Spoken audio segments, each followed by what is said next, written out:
Julie, thank you so much for being willing to do this interview about the history of behavior analysis, and your history is a part of that greater history.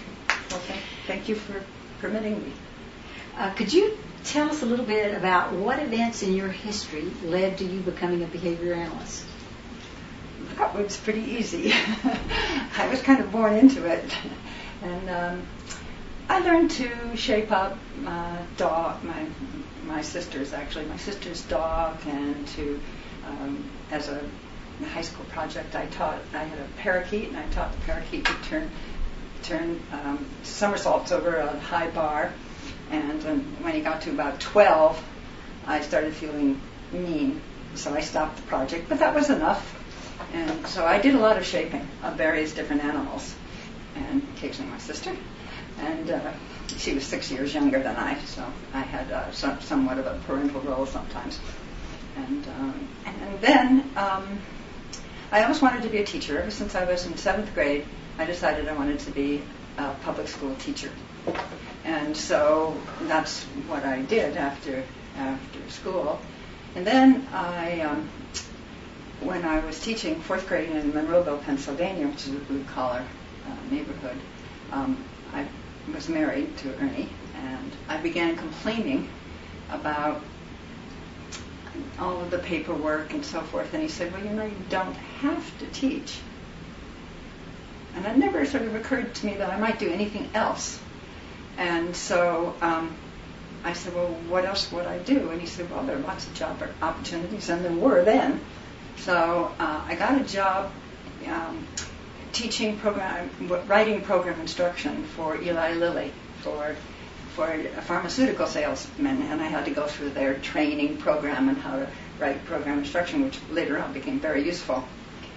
Then I had nothing to do with my evenings, and Ernie was in graduate school, and he had plenty to do in the evenings. So I thought, what am I going to do? So I decided, well, I'll go back to school, right? So I was doing some statistical analysis, so I went into the educational research department, which was doing statistics. And I remember calling my father, and I called him Daddy. And I said, Daddy, I'm going back to school. Oh, good. I'm studying statistics. Oh, no, he said. He was never been too enthusiastic about statistics. But I did enroll there, and I already had a master's in music, actually, in music education. And so the only other thing to check was doctorate. And in those days, it was not feminine to have a doctorate degree. It was okay for a master's. But I checked it and thought, well, okay, that'll be right. And believe it or not, this is, it's hard to imagine now, but that's the way it was. And then I had a course from Merle Moskowitz. And that is where I really learned my first behavior analysis. It was in the psychology department. And there's some funny stories connected with that, too. Let's hear them. Well, I'll never get through your list of items here otherwise. Well, a couple of things. The first thing was that I and another girl from the education department went in and enrolled in the course, and at the end of the first class, he said, called us up, and he said, I just want you to know that education students don't do well in this course. And I said, is that supposed to be a discouragement or an incentive? And he said, well, take it the way you want. And so, of course, we didn't drop it. But he must have checked with my advisor, who knew my connection to B.F. Skinner, because by then, of course, I was married. And so the next day, when I went into class, he said, now we define reinforcer as a stimulus that increases the probability of the response in which it's made contingent. Wouldn't you agree? And he looks at me. And in those days, I was much less assertive and shy. I was much shyer than I am now. And so the whole semester, I sort of cringed, but I didn't say anything to him. I should have, but I didn't. So that's one of the stories. I have a lot of other stories. The professor tried to get approval from the new student. And I didn't know. At that point, I might have read the first 3 chapters of Science and Human Behavior, And I might have read Walden too, but I certainly had not read anything else. I mean, if you have a father who writes, how much of this stuff do you read if it's technical? So, in my daughter's case, none. So anyway, so Merle Moskovic's was instrumental. I really learned my first behavior analysis from him, and then of course I started reading. Well, that certainly wasn't what I expected you to say. That was a great story about the introduction to behavior analysis. Could you then tell us how you were trained as a behavior analyst? Well, I was trained in how to shape first, and they just the whole conditioned reinforcer paired with some kind of other reinforcer, and you get good at that sort of thing. Well, I'll tell you one more story. The Merle Moskovic's class had a lab, and so my friend and I went, and we had a rat, and it was water deprivation, so there was water there, and so I took the first term, and I shaped up a bar press, and all of a sudden, all the other students are gathered around. How did you do that? What did you do? And the problem was that the graduate assistant had failed to remove the water until about 45 minutes before the class. So the water wasn't very much of a reinforcer, and none of the other kids could shape up anything. But, if you've done a lot of it, it's the timing and the precision, and so, my rat and my friend said it's genetic. She knew. Nobody else in I don't think the other kids in the class knew, but so your very first training was shaping your sister and your pets at home, and your second training not was really my sister. I don't think I ever deliberately shaped my sister, but we always got along very well. Mm-hmm. And then, did you take any? Was your graduate training focused on behavior? Your doctoral training focused No, it was statistics. You went ahead into statistics. It was in educational research, and so we did all the how did you then stuff. Get to be a behavior analyst? Well, I already was. I mean, when did you declare yourself one?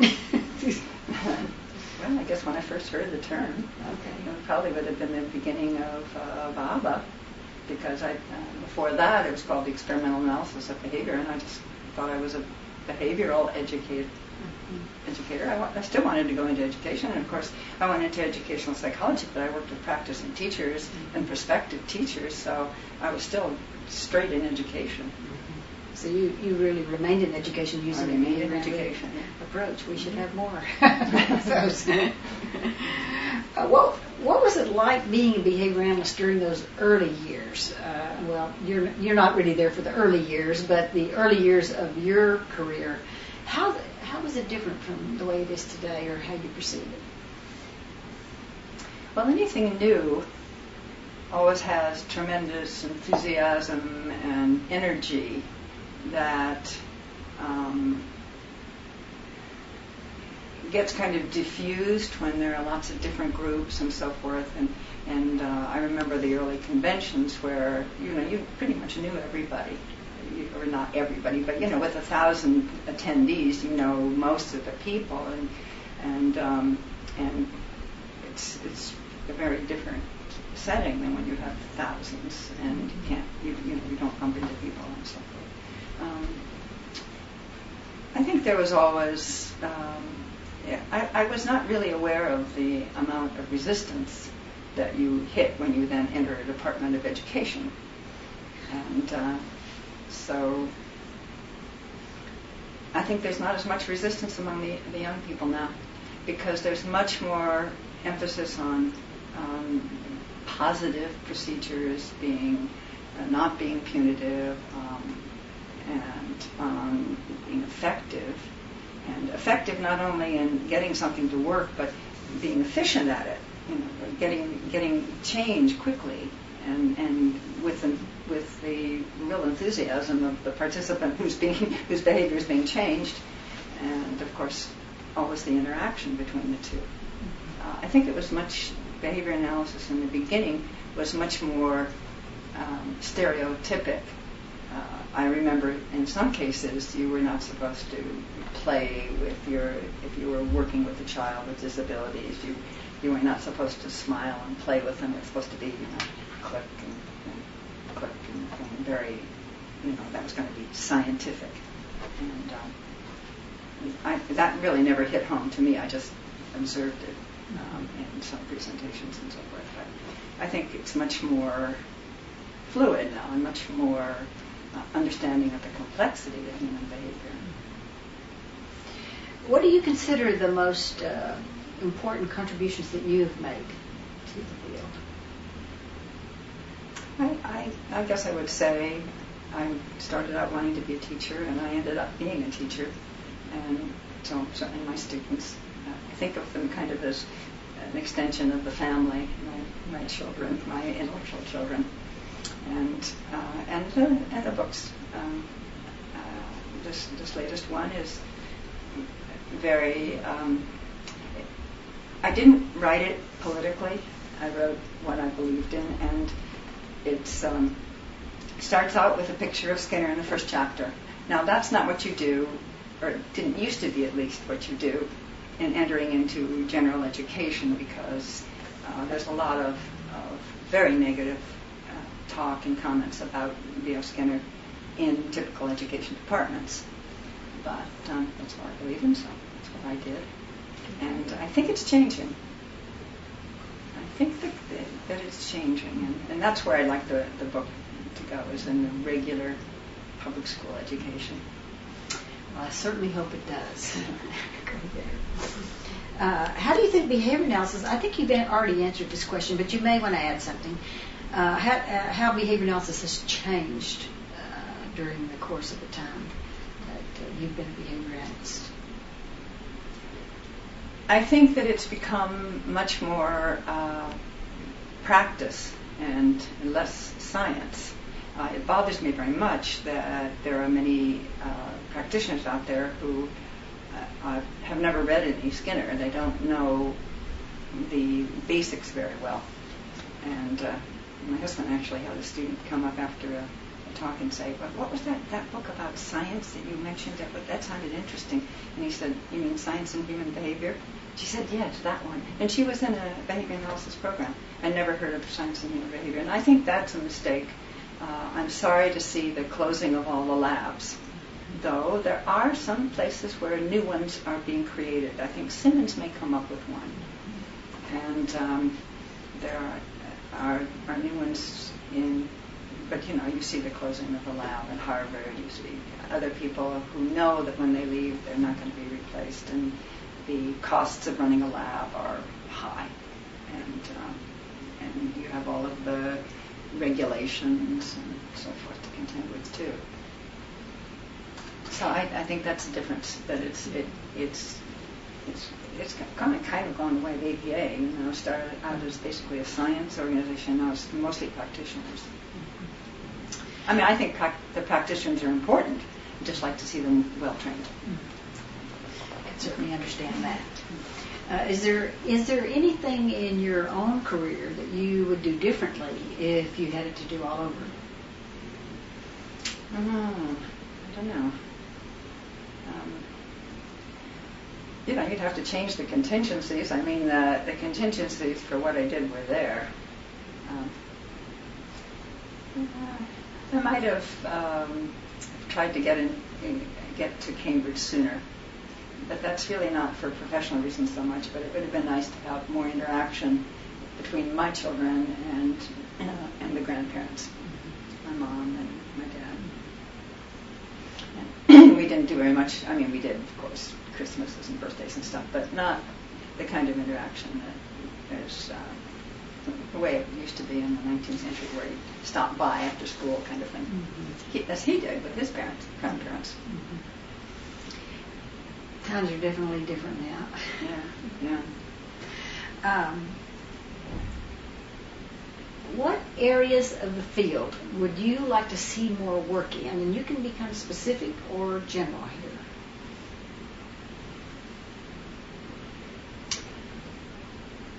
Well, my particular area is instructional design. So I'd like to see more work in instructional design in terms of specifically what kinds of contingencies produce the most rapid increase in behavior with like programmatic research where you develop things. And I did a bit of that when I was writing program instruction for New Century Education Corporation and beginning reading and beginning math programs. Mm-hmm. And I learned a lot doing that. It was programming instruction, plain, straight programmed instruction. And a lot then or a lot now? The program instruction was then. I mean, now you have program instruction, and you have a teaching machine that Skinner never had, and that is the computer. Of course, you can. I think it would be terrific to put some of the old program instruction programs that are really good onto computer. But I like the constructed response rather than multiple choice. And of course the analysis you could get cumulative records of answering and all kinds of details. One of the things that I would love is to, if we ever got enough funding to do it right, would be to redo the Holland and Skinner program, because we have it on the web in a Windows-only format. Being a Mac user, I'm not too happy about that. And the original coding was lost, so we can't change it. But there have been upgrade, research and so forth that you could have a link that would say, this. There's been this updating of this, and you could have movies instead of those panels that they have, and look at the data you could get. Oh, it would be terrific. Do it on, have it all internet-based, and then it would be accessible either for the Mac or Windows or any other operating system for that matter. Does the Skinner Foundation have any plans to do any of that kind of thing? Oh, we have plans. Just not definitely really, plans. Yeah. Mm-hmm. We are doing a new website, which we badly needed, and it's in a beta format. We're interacting with it now, and hopefully it'll be up in a month. Great. Well, we're considering it a major resource for our history course. Good. So we want students to get involved in it and do whatever they can do with it. Maybe they'll have some useful behavior that they can provide. Well, I think it would be great if you have anybody who's interested in researching any part of the historical record, that they should talk with our archival chair, which is Chris Wilhite, and because she's sort of organizing all of the collection of stuff, and of course there's all of the recording and getting databases of everything so people know where it is and what there is. That's going to be a fabulous resource. Oh yeah, absolutely. I think it's going to really increase the amount of scholarship that's done on Skinner. I think so. Well, we have, all the Keller Skinner letters, we have William James lectures, we have incredible things. It just needs to be accessible too. Yeah, we're starting to put all that stuff on, but it takes time, and then of course I have the audio tapes of pretty much all the talks he gave. Do you have any tapes of the banquets? Oh yes. You do? Of course. I was usually up there. That's the reason I wonder if you had any tapes. Cause yeah, I do. But some of them have gaps because the tape would run out and I would turn it over quickly. But so there might be little gaps. But I have tapes of all of them. Oh, I think I have tapes of all of them. That is superb. And photographs of all. And they'll be available on the Foundation website? Well, that's not the well, we're sort of. It's just a question of priorities. What's the most critical things to do first? And what we're going to do is to start with film, and then next it's going to be photographs, and then third is the audio. Unless we have somebody who wants to fund a particular project, they say, I really want to have the banquets online, and then if we could get some funding to hire some help to do that sort of thing, you can certainly do it. Terrific. And it's getting easier. They have things where you just stick the tape in and it comes out. Not like how I had to do Walden 2. I had to transfer Walden 2 to mini discs, and then mini discs to a digital format, and then that had to be sound attenuated and evened out the different chapters and so forth. It was a lot of work. Mm-hmm. That's good. The technology's getting better and better, making it easier and easier to do these things. Much easier. That's great. It is great. It's terrific. What do you see as the future of behavior analysis? I'm an optimist. I think it's going to expand and become, the treatment of choice for most everything. Whether it's the same, whether it's really functionally based, or whether it gets to be sort of a washed down and interpreted cognitively or other ways, I don't know. But I do think that it's certainly spreading in disabilities, special education, and it's getting into sports now through the tag teaching. And I think that it's only a matter of time before it gets into the more general culture. And boy, we need it. Mm-hmm. We need it because there's much too much aversiveness, and hopefully some of it will get on TV instead of all this violence that kids are watching every day. Yeah, the average average person watches 4 hours a day, something like that. And we have the data on what watching violence does. Yes. So it's hard to turn the television on and not see some, even in the news. Oh yeah, absolutely. What message would you like to send to future students? Think long term. What kernel do you think is critical that our future students in the near future and the distant future remember about what it is to be a behavior analyst?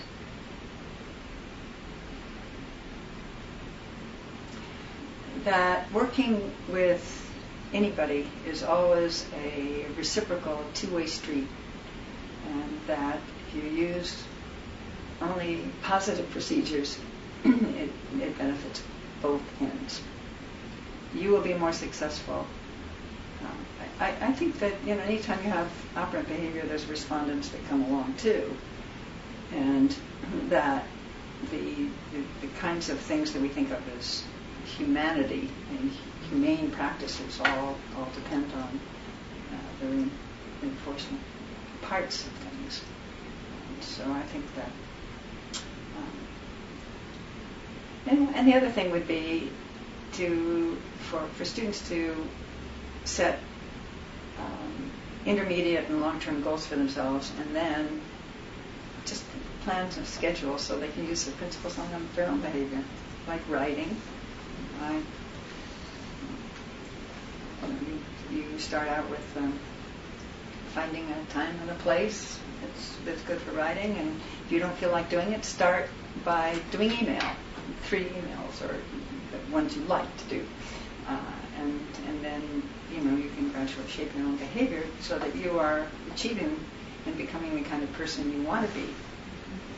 I used to give that advice to students when they were dating. Are you the kind of person you want to be when you are with this partner? And if the answer is yes, then I think it's probably going to be a good relationship. And because the students would come and say, I find myself criticizing, and I don't like the way that, and I'm not really happy with the way I'm acting when I'm with that's probably not a good relationship. Try someone else. That is a wonderful message. Both of those pieces, very important. Thank you. Mm-hmm. Well, Julie Vargas, thank you so much for being here today. My pleasure. To talk about your history